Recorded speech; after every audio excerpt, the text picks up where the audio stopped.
Good morning, everybody, and welcome back to episode 216 of Empty Betters. I'm your host, Harrison Scholes. I'm going to toss it across the screen to my co-host, Mr. Nick Manella. What's going on, my friend? Doing well, brother. It is another night of Stanley Cup playoff hockey here. We are up late once again. Just saw an amazing OT game wrap up. I have a feeling that's not going to be the last OT game we see out of that series. Fired up to talk some puck as always with you boys. Absolutely. We're recording fresh off the Rangers OT win in game 3 in Carolina. We will definitely dive into that later in the episode. But I am now going to toss it across the screen to my other co-host, Mr. Mac Vogel. What's going on? More of the same, more hockey, more playoff stuff. I'll open this. I'll be quick about this, but I want to open with a short anecdote. I was at a bar on Tuesday night, and this was the night that the double OT game for the Rangers and the Canes. And as I've said before, it annoys me that NBA playoffs at any bar pretty much takes precedence, especially in Milwaukee. It's not a hockey city, so that being said, the Bucks are out. We're at this bar, and there's a guy there that I know. He's like a regular at the bar. I've talked to him before. I've worn my Caps jersey to this bar a billion times, and he always playfully says like "Go Rangers" to me. And it's one of those things I can tell he doesn't probably have a clue. Like he probably played NHL one time and was like, I like the Rangers. He's like, I'm aware of the New York Rangers. I know they Yes, exist. right. But he's like, yeah, I love the Rangers. I'm a Rangers fan or whatever. And in my head, the whole time I've known, probably doesn't know pop, but whatever. So I see that not a lot of people are in the bar. I'm playing pool with my roommate, and I order a drink, and I said to the bartender, hey, do you think you could, because it was halftime of, there was one basketball game going on. It was Dallas Mavs versus whoever they're playing. And Okay, see? I think so, yeah. And so I tell the bartender, hey, can you flip it to ESPN? I want to watch this hockey game. Like double OT was about to start, the second one. And she's like, yeah. And then like she kind of got busy and forgot. But then I know like one of the other guys that works there, and he said hi to me, and I was like, hey, can you do me a favor? Go change that to hockey or whatever. And he kind of gave me some like playful shit. He's like, you're probably the only one in here who cares, but yes, sir, I'll do it for you. And he goes to change it. And the guy who's been telling me he's a Rangers fan throws a fucking fit because as he's about to change it, the third quarter of this fucking Mavs game is about to start. And he's like, yo, I'm trying to watch basketball here. And I turned to him and I was like, dude, I thought I was doing you a favor. You said you're a Rangers fan. That double OT is about to start. And he goes, whoa. I'm not worried about the Rangers are gonna win, so I'm not worried about that. Busted. And I was like, Busted. dude, that makes no fucking sense. Like, so we kind of got into it. I was low key like ripping into this guy, and whatever. He very spitefully was like, fine, put your fucking game on, whatever. And I was like, yeah, I will, thanks. He is a Uh, Rangers fan. yeah, exactly. That's And right. and not 5 or 10 minutes later, I go about my business. I'm playing pool, watching the TV or whatever, and I glance over. He's dialed the fuck in. Rangers score. He starts going crazy, and then he comes over to me and he like apologizes and he's like, "Dude, I'm sorry. I was being a Oh, he's bitch." not a Rangers fan then. No way. No. Oh, I know. Absolutely Yeah, not. yeah, exactly. Yeah. He's like, I was being a bitch. That was really cool. I'm glad I got to see the end of that. Double OT is way more important than third quarter. And I was like, yeah, I know, buddy. It's Thanks. not it's not silly season. The NBA season has not started yet. Yeah. So just had to get that off my chest. But yeah, That's whatever. hilarious. Indeed, funny. I like how Nick says after he apologized, that's he's not a Rangers fan anymore, which is pretty No, funny. But the words "I'm sorry," "You're right," "I am wrong" have never come out of a Rangers fan's mouth.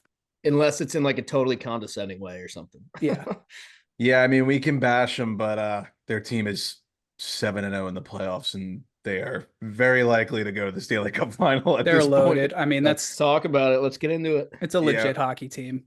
yeah, we're gonna jump right into it. Just a couple news pieces we'll knock out of the way. Nothing, we're not gonna discuss it too much. The Leafs can head coach Sheldon Keefe find that pretty funny. Do with that info what you will. I'm sure I'm there's a lot of surprised he like made it to the post game presser. I would have just been like, "Yeah, you don't need to do that, dude. You're good." The video of him like by the water, like saying goodbye to Leafs fans, why did that have the same vibes as like a video that your like parents make for like a little kid of like your pet saying like, it's okay, buddy. I'm Yep. dead now, but I'm still gonna be with you Like a Yeah. forever. video that's supposed to help you, but traumatizes you Yeah, forever. Yeah. it's got some like voiceover from like your favorite actor or some shit. Yeah. And then Green Day's Time of Your Life starts playing in the background or some Big shit like time. that. Yep. Yeah. It had a hostage vibe, we'll put it that way. Next piece of news, San Jose. Nick, you're rocking the Sharks jersey right now. They win the draft lottery and they will be bringing Hobie Baker winner and Bay Area native Macklin Celebrini back to the Shark Tank. I think that's going to be super cool. One little thing worth noting that Elliot Friedman tweeted out, because I know a lot of people were saying this.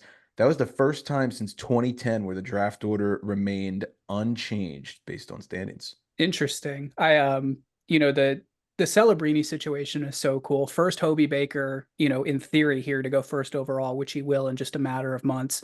And then just as a former resident of the Bay Area, this is awesome for the San Jose Sharks. I've always had a soft spot for that team. I went to a bunch of the games when I lived out there. I have a Steve Shields signed goalie mask right there. I mean, it's just great for this franchise. They deserve a first overall pick. They deserve a star player. I'm glad they're going to be getting one. I think this is a home run. Yeah, be on the lookout. Him and Will Smith for the next, what, 10, 15 years. It's going to be a hell of a punch. Yep.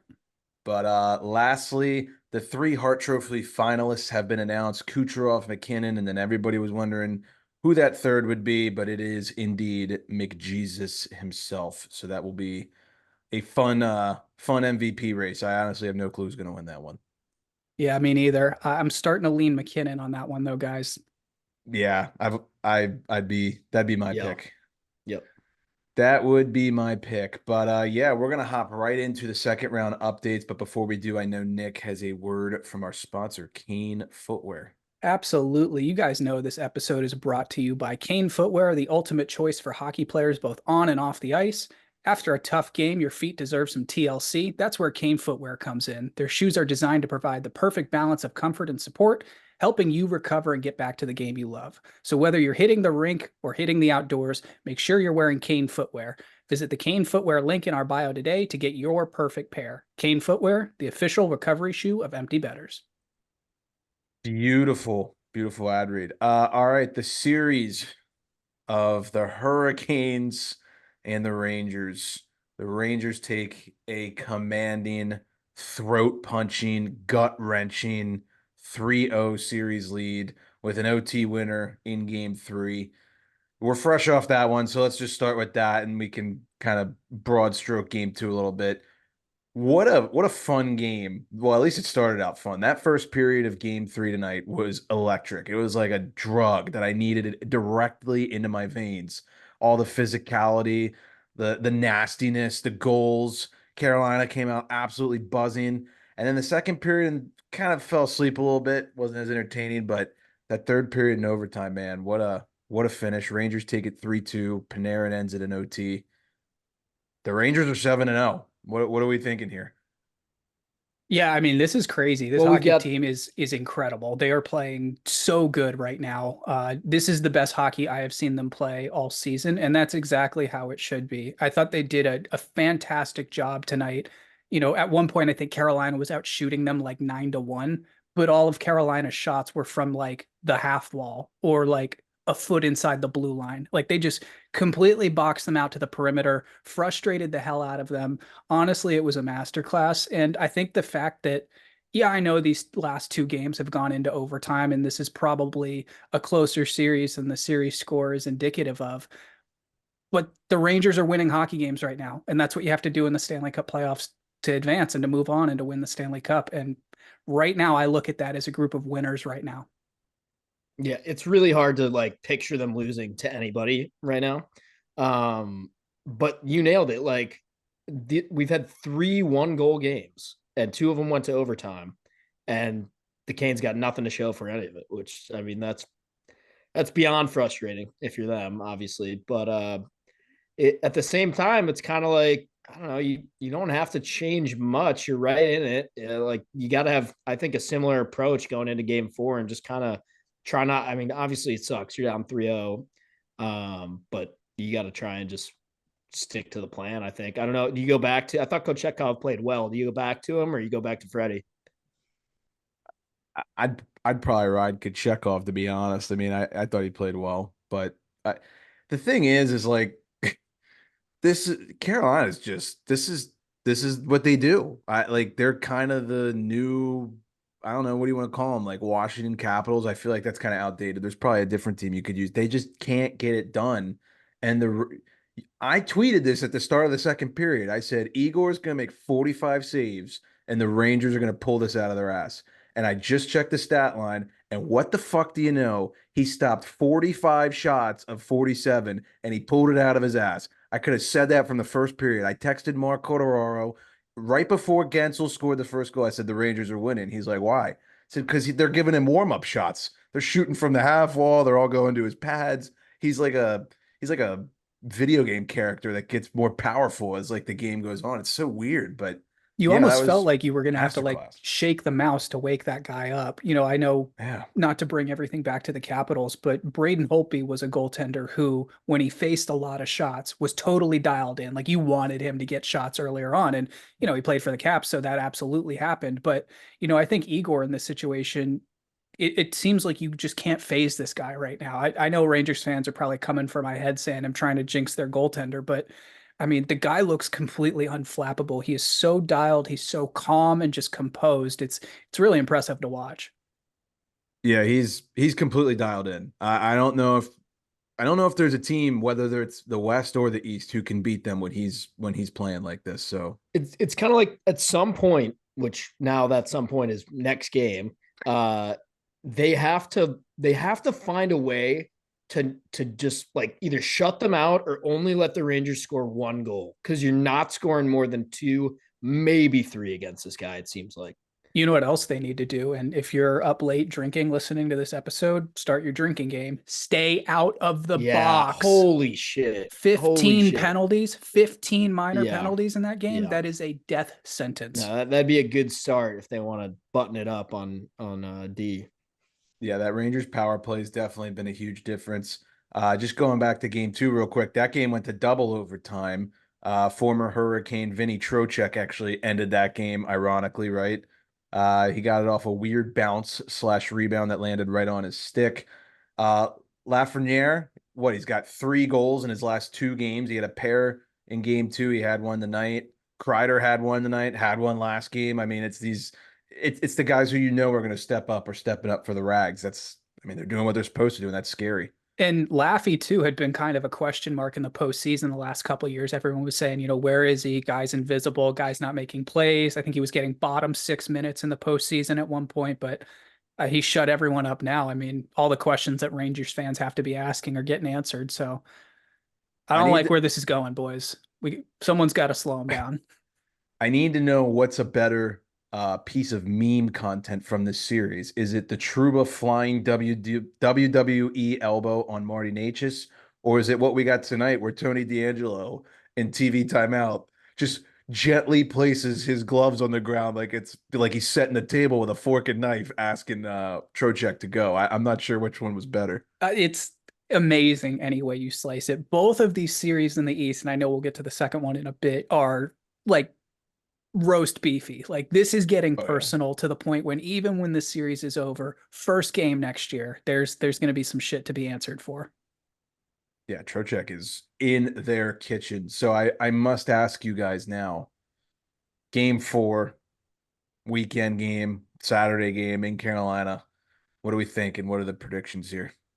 At this point, I'm just gonna stop picking against the Rangers. Like it just Honestly, seems same. like I should just learn my fucking lesson. I keep trying to say, oh, I think this is the one where they finally get hand their last or their first loss of the postseason.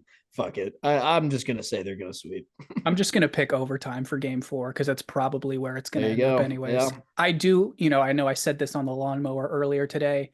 I do give Carolina getting one at home. Like I get that feeling. They have a loud enough barn where I think it's going to matter in one game, or they're just going to get the bounce in one game.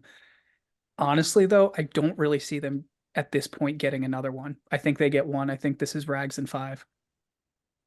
think it's worth noting the game 3 going into tonight, the Rangers were plus 140 underdogs, and Twitter was running with that for an undefeated team to be How does that that. happen? Well, they're plus 140 again on Saturday. Get So all over that. That line will change quick. I'm looking at that now. Plus 140 Rangers, minus 160 Hurricanes. That's a little outrageous. We'll see what happens. Yeah. You think the last thing, are we scared? I think I'm scared, like actually scared. I'll put it this way. I was earlier today, I was trying to picture someone in these playoffs eliminating the Rangers. And I think I could say three that I think even have a remote chance. I'm not saying like they would, but I'm saying I think there's three teams that maybe could beat the Rangers. I think one of them's Colorado. I think that's the team that has the best chance to do it. Next, I'd probably go Dallas. And third, I'd have to say the Panthers. But honestly, I think in that order, and again, I don't feel great about any of them. I like your first two, and I agree, but I'm actually going to say Boston over the Has Panthers a better because chance. I think Swayman's right now the only goaltender that can hold a candle to Igor. And That's a good point. I know the rest of the Bruins team, you're probably looking at that matchup on paper going, Rangers have this, but I think that's the only area where you can sort of even things out. Yeah, it's a good argument. Let's move on to the next Eastern series. We've got the Panthers versus the Bruins, and as Nick said earlier, this one is roast beefy as well. My oh my, game 2 was a complete shitstorm. This series is tied 1-1 right now. We'll start off with game 1. Boston with an ass whooping 5-1 win over the Panthers. Name of the game, Jeremy Swayman. Stopped 38 of 39 shots, and he was an absolute brick wall. Carried it over from the previous series. I want to give a couple Bruins guys some shout outs. I know that Bruins Twitter has been very vocal about some of these players, but Mason Lohrei, never heard of this guy before the playoffs. I don't watch all the Bruins games. It's hard to watch all the games during the regular season. Hard to watch their games with who's on the broadcast. Well, that's a separate conversation. Yes. Right. Happy retirement, Jack. Thanks. This guy Lohrei is unbelievable. Skates so well, physical, good two-way guy. Had an unreal snipe from the half wall in game 1. And then Justin Brazeau, this 6'5", 220-pound train who can fly, gets a nice little breakaway goal in game 1. Those two guys contribute. Zaka and Coyle get on the board. I said before the series that would have to happen. And the Bees just looked like a complete team. I mean, they looked great. There's no way around it. And then we moved that into game 2. We were all wondering how would Florida rebound from that, and they did. They end up winning that game 6-1, even though Boston scored the first goal of the game. A little Charlie Coyle crease monkey action. Barkov, Reinhart, and Montour just basically took over from that point. Now, want your guys' impressions on Florida overall in game 2, but also what you thought of the complete shit show that we saw at the end with Kachuk, Pasta, the scrums, all that. So on paper, you've got two blowouts here, but I feel more comfortable if I'm Florida, the way that they lost game 1 compared to the way that the Bruins lost game 2. I think the Panthers were pretty much in that game, the first one, the whole time. It kind of got, I don't think that's a 5-1 game, if that makes sense. It was a lot closer than that for most of that game. This one was more of a traditional blowout, in my opinion. I think the Panthers had the edge the whole game. They looked like the better team. The chippy shit was awesome. I mean, I know there were a lot of comments on Twitter today from certain Bruins fans saying that basically calling like the horrible act of violence thing from the Rangers. It felt like that, where they're just like absolutely overreacting, being like, this is a crazy play to come out. Like, correct me if I'm wrong, the Bruins kind of fucking started that, like that whole scrum. Yeah, big time. And Pasternak started it with Kachuk. I mean, Right. they leaked a video where he looked at Coach Montgomery and was like, "Can I fight him?" They came off the bench and they fought. I mean, it was, yeah. So I have no like problems with that. It's like that graph where it's like fuck around, find out. You know? Big it's time. Just And I think the best example of fuck around and find out, I think it was Montour scored on the power play. Felt like the Cats were on the power play for the entire second half of the third. scores on the power play, and then runs over to Marshy and like is scream celebrating in his face. And Marshy just takes one look at him and just grabs him around the neck, and just all chaos breaks loose. And I'm like, yeah, honestly, this is where we're at right now with this series. It's game two. Yep, and we knew we said at the beginning that this was going to be a personal series for a lot of the guys in the Bruins after what happened last year. So that is certainly held true this far. Yeah, I'm looking at my I'm looking at the tweets from the Empty Betters account last night, and at 10:04, so that's probably the third period if I'm not mistaken. I think it was like the 8-minute mark of the third period. There was a 2-minute span from the 8-minute mark to the 6-minute mark in the third, and they called 114 penalty minutes, which is cool. And it kind of started like before all the crazy shit happened. Didn't like I think it was Cousins and Maroon just got like tossed randomly with like 9 minutes to go in the game. I didn't really see what happened, but I guess that they had just been going at each other and mouthing off from the like drop of the puck, and the ref was like, you know what, fuck both of you. I'm done. Go home. Yeah, pretty much. I mean, that's the thing. Like Kachuk, he wasn't on the score sheet in this game. I had him in a bet, so of course. But he was everywhere. I mean, you noticed him in every play. He was shit stirring like crazy. They were showing Keith in the stands drinking his little whatever, and I'm just like, this is perfect. Like, this is what we want. This is Kachuk hockey. Got to give a shout out to Barkov though. He really shined. 2 goals, 2 assists. That second goal too, absolute dart, top cheese. Yep. Sweet snipe. And then Brandon Montour. I know we talked about this guy before the series in the preview, but he dominated the Bruins last year. A little quiet in game one, but a goal and 2 assists, and it felt like he never came off the ice in game two. Pretty much. So definitely a good game for Florida. We're shifting the series back to Boston for game three, which will be happening tonight, the night you're listening to this, I think, Friday. Sure. What are your guys' thoughts for game three? This one's so hard. I feel like this one and a series we'll get to in a little bit out west is pretty much just a coin flip. You've got like a 50-50 shot every night. I'm going to go Florida on this one. I am too. I like it. Feels like they're a little bit more in command of this series right now, a little bit more in charge. They're playing the way that they want to, and I think that'll continue next game. Boston definitely needs like the first two in that game, I think, to try and swing things back in their favor. Definitely the Panthers are coming in with all the mo right now. We got Panthers for game three on Friday, -125. Bruins coming in at +104. I actually think the Bruins are going to rebound, and I'll tell you why. Swayman got pulled for Allmark in that game too. I'm assuming Swayman's going to start game three. I feel like you have to. I feel like you'd be pretty dumb to start Allmark. Yeah, I think that was just a let's get this guy out of here and just move on to the next game kind of move. And that's one of the things when you're the Boston Bruins that you have the luxury of doing. Not every team does have that option, but I mean, that game was over with anyway. So what's the point in keeping him in there and risking him getting run or something like that? Yeah, absolutely. I think he comes back and rebounds.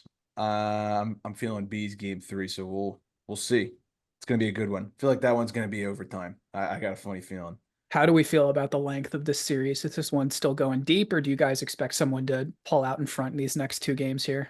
I feel like this is classic ping pong match of a series. They're just gonna go trade game for game, and somebody's gonna win game seven. Yep, I agree. The Bruins don't die. I should learn that lesson. Mac was saying I should learn my lesson about the Rangers. I should learn mine about the Bruins. They don't die. I always think they do, and they don't. It's true, except for last year. Even but like die, I mean like they just They don't go away.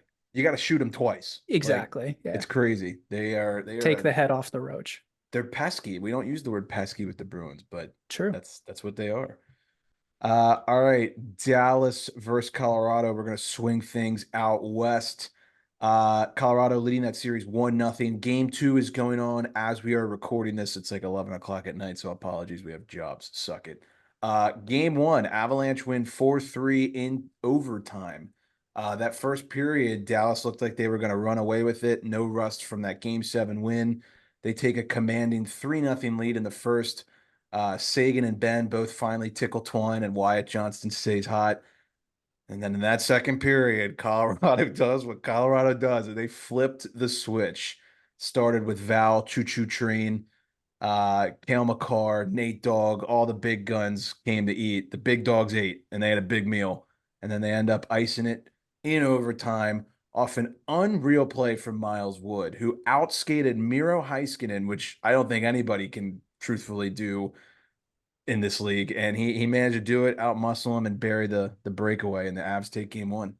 I want to talk about that play because obviously, Miro Heiskanen, one of the great talented young defensemen in the league right now. But I don't know, what was going on that play because to me, he stays with Wood like the whole way.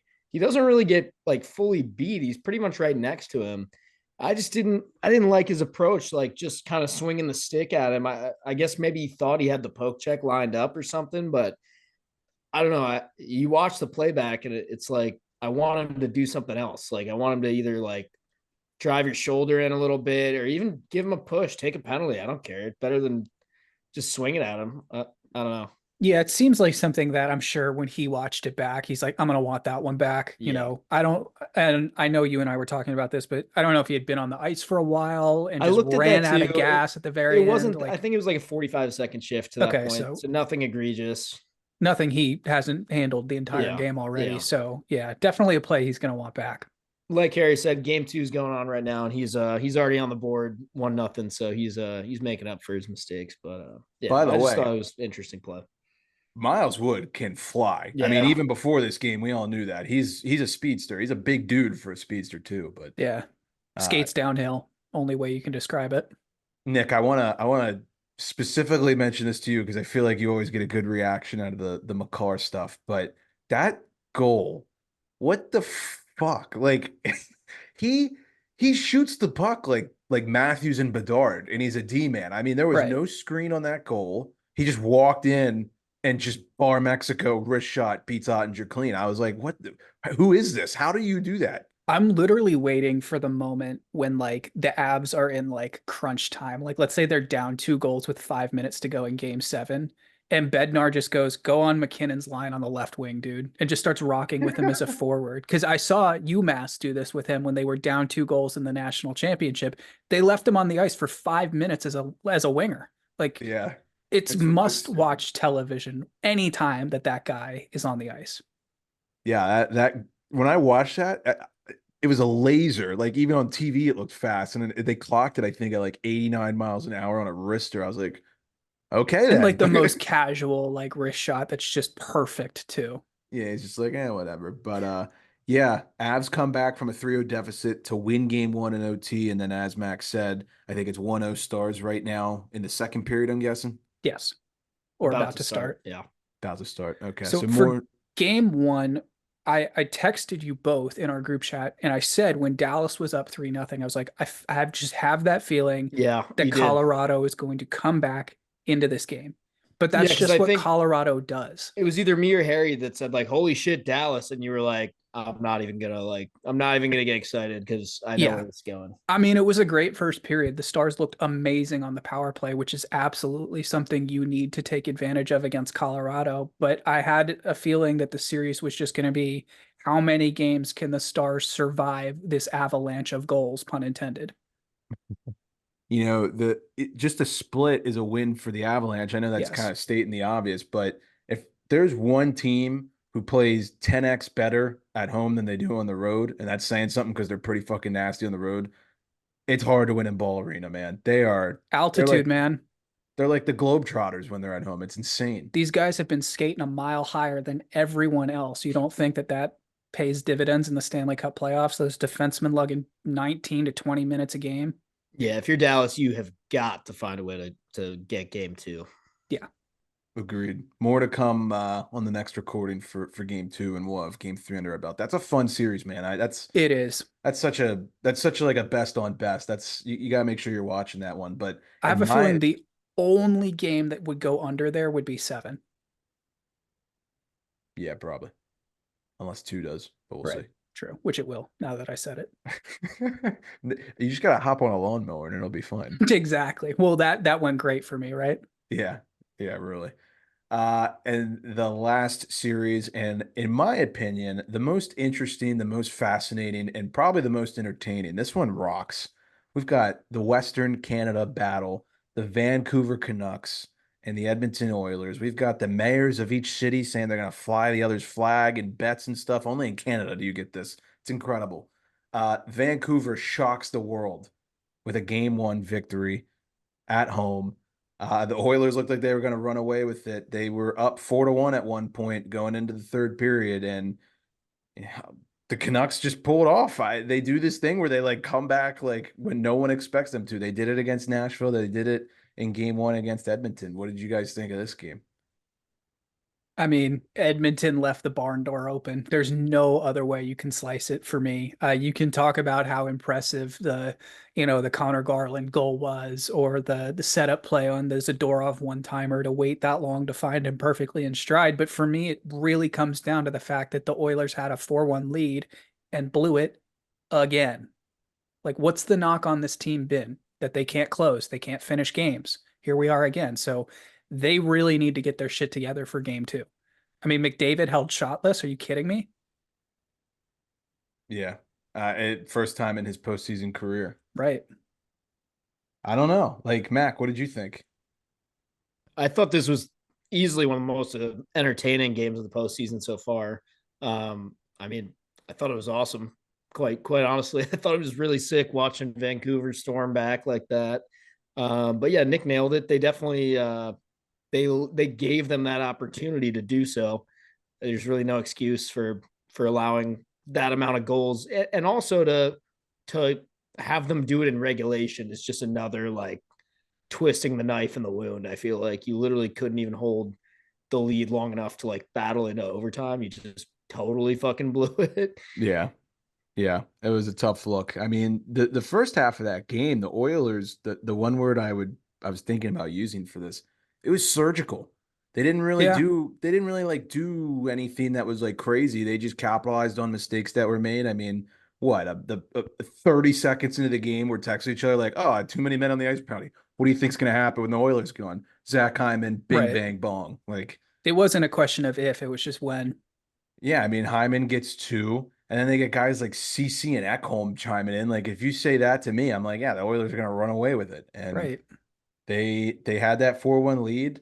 The shots were even with 6:49 left in the second, and by the end of the game, the Canucks outshot them 24-16. So that kind of shows you the ice Jeez. tilted. I didn't love How the about the fourth goal that Shilovs gave up. I think he's definitely going to want that one back, but Yeah, I mean, they win the game. Who cares? who do you think goes game 2?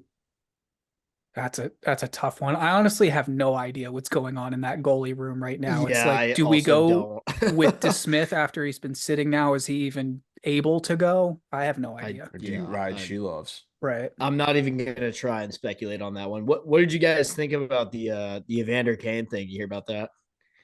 Yeah, that was. You want to inform the listeners?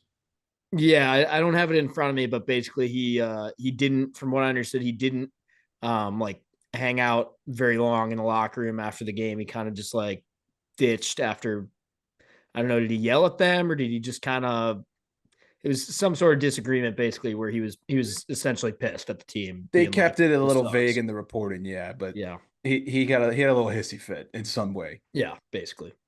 I'm sure they're frustrated, man. I mean, they're hearing it 1,000 times more than we're saying it, that they can't finish and they can't win in the postseason and that they're struggling and that they're the same old Oilers. But, we have noticed some things that are different about this team. It's not like the Maple Leafs where they just came in with the same bag of shit last year and expected to find a pot of gold. But, Skinner's been good. I think he needs to be better.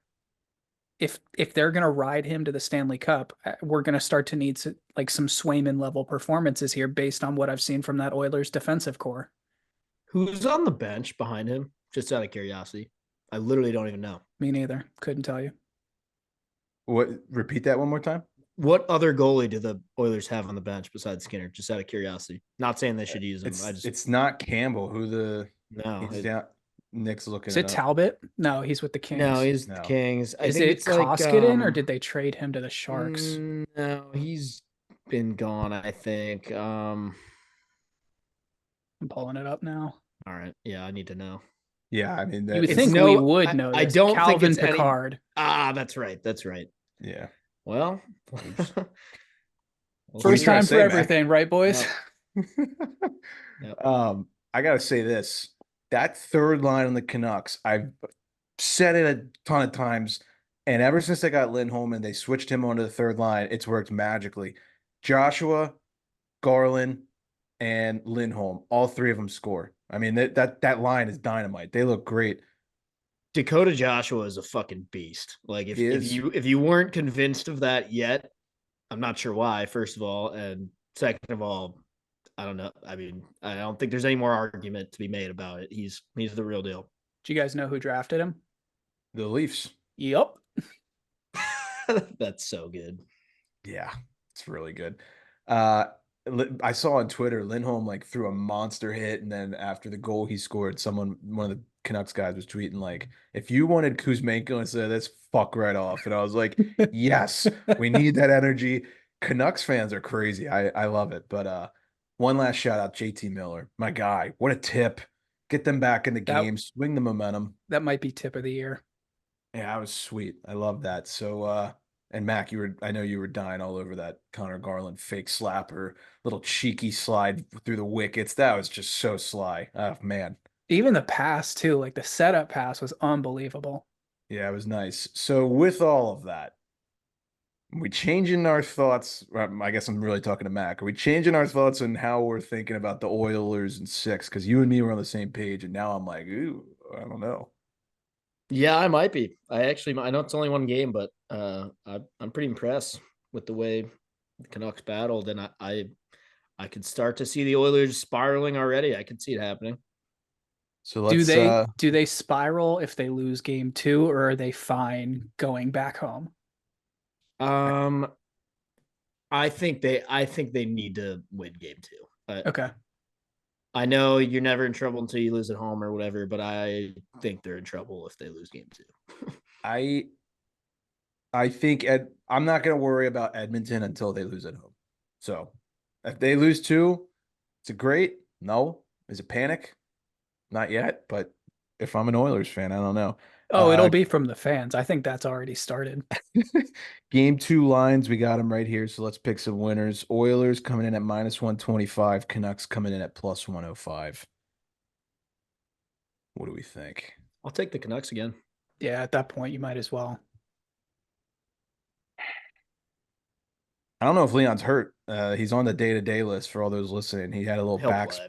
looked like a Yeah. back spasm. It was weird. I feel Yeah, like he play. did look off. Hopefully, I mean, if it's a back thing, you would think they wouldn't ice him unless he's like at least 80% or better, because you don't want to make that worse. But I think it would take like a bull tranquilizer to keep him out of the lineup. I actually do think the Canucks might win game two. So you know what? Fuck it. We're on the Nucks. There we go. Let's ride it. All right, congrats to the Edmonton Oilers. Yeah, seriously. We also have an update in the Dallas game. It is Ooh. 2-0, hints on the board. Oh, okay then. So kudos to the Stars for finding a way to finish tonight. There you go. I see what you did there. Mm-hmm. It's late. Give me a break. Yeah, I thought Trocheck was on the Hurricanes for like what, 3 minutes. I twisted my own brain. Mac was like, "Who you got in overtime?" I was like, "Trocheck and Svechnikov." I was like, "Wait, fuck, I gotta pick a Ranger." And I was like, "Wait, fuck, he is a Ranger." And yeah, so that's I funny. need to stop swapping players every year, man. I can't Yeah, remember honestly, who Tony D'Angelo plays Schneider, for. all Yeah. these guys are just flip flopping. I totally Brady forgot. Shea too, right? Yeah, Yep. I forgot Tony D was on the Canes because I knew he was, and I was like, at any given year, he's on the Flyers, Rangers, or Canes, and I couldn't tell you which one's which. Do you know how And you hard can it always is? hate them. Do you know how hard it is to make Rangers fans hate you when your name is Tony D'Angelo?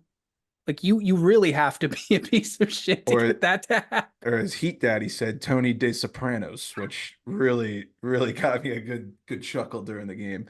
Hey, real quick, we're gonna do the gambling segment presented by Prop Tracker, your one-stop shop for all outlier prop bets, including shots, receptions, and rebounds.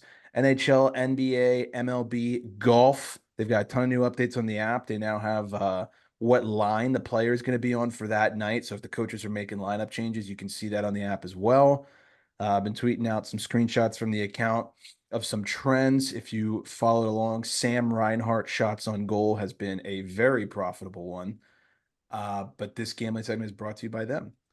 Gonna keep it quick and short. I'm gonna give a shout out here. Actually, I don't know if he's new. I guess he's new. I haven't really seen him before until recently. But this Twitter handle is let me make sure I don't mess this up. I think it's like Puck Picks. He's a Rangers fan. I think Panarin is his Avi.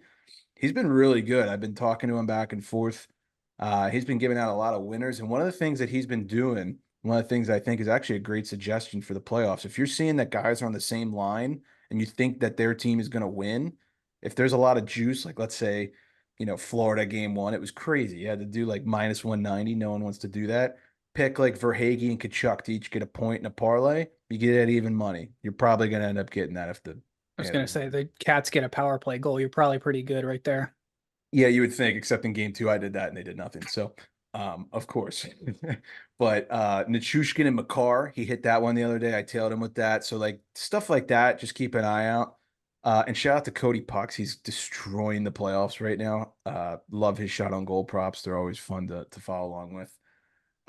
Some guys to target, just some of the leading goal scorers on each team: Trocheck, Jarvis, Johnston, Nichushkin. If you're building parlays, those are probably four names that you want to put in there, and you actually get some good juice with them because you're not getting, the best player on the team like the McKinnons, or like the Ahos, guys like that. So you can get a little juice with those guys, and then lastly, Elio's friend, Mr. Portnoy, who has taken over Elio's account, Colorado and Edmonton, they score goals. So just bet the over. It's just the way it is. I don't That's know why I was how else to saying, say man, it. I think the only game in that series that would go under is 7. Yeah, yeah, probably. I mean, we'll see what happens, but that's really the gambling corner for right now. It's kind of hard to pinpoint like, 8 teams exactly, but those point prop parlays, those are what I've been eyeing up right now. Do you think And you if guys are going to look at any cup futures as soon as we get to like the conference final stage, or you think you're just sticking with the ones that you already have put in? I'm riding Colorado to the end, riding it to the end. Nice. And if Mikko Rantanen scores in game two, we're about to end the recording, so it probably won't happen yet. But if Mikko Rantanen scores, shout out TJ Kretz for the parlay winner because I That was a needed good that. one. Yeah, he cooked a good one. So I give him props. All right. Elwood's Mac, and then we'll get out of here.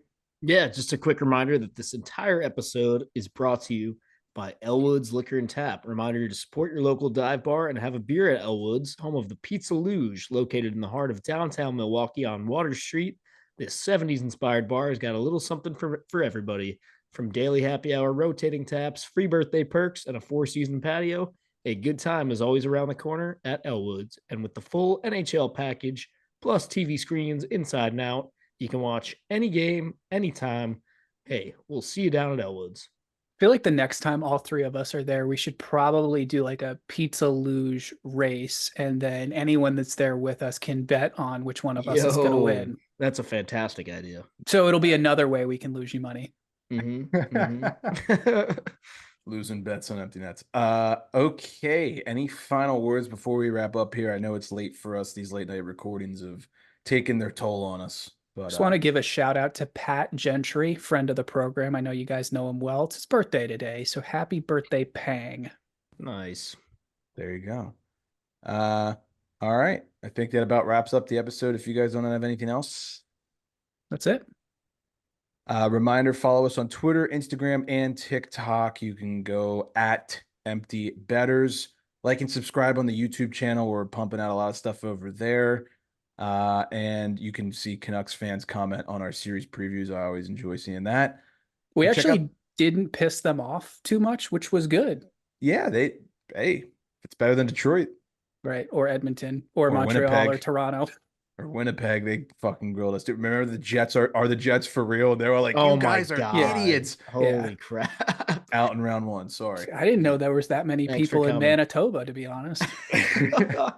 The memes of the Vancouver people saying how bad it is to live in Edmonton is my favorite part of this Twitter. Yeah, Just that is hysterical. awesome. Yeah. It's amazing. I saw a great tweet that said the only thing that makes me feel safer about this year in Vancouver with the playoffs is the fact there's just so much more pot in BC that I think it's gonna like subdue everyone. That is pretty funny. Last thing, click the link in our bios, like our little link tree. If you want to go check out our merch, you can buy it through there. Would greatly appreciate that.